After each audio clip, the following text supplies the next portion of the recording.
Il y a beaucoup de choses qui caractérisent les voyages de Sophie et qui les distinguent franchement par rapport à d'autres circuits.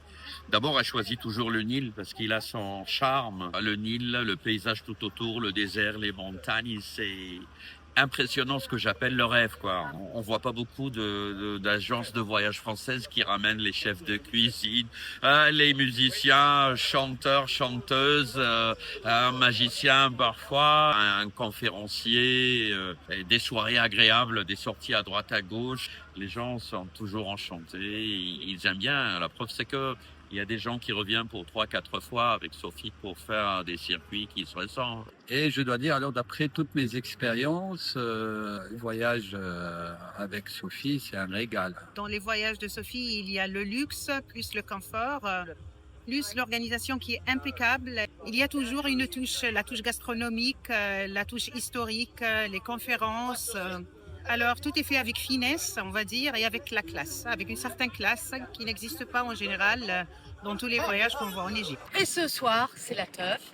Parce qu'on fait la teuf aussi, on fait la fête à bord des navires de Sophie, avec Nicolas, le pianiste, chanteur, qui est un jukebox ambulant. Donc on se régale. Et puis en plus, entre nous, il n'y a que des chansons de notre époque, donc on adore. J'ai vachement apprécié son concept en fait.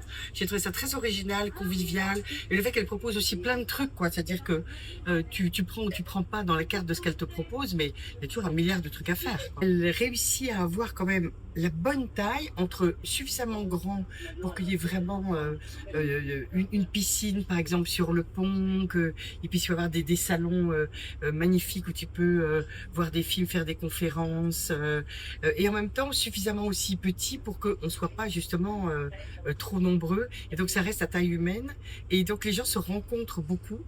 Ce qui n'est pas évident sur des bateaux énormes.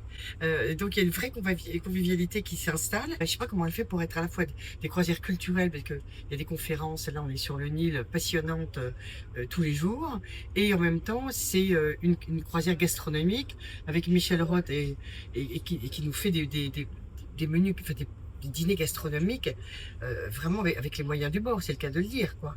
Donc c'est très varié, quoi. C'est assez c'est rare, quoi, ça.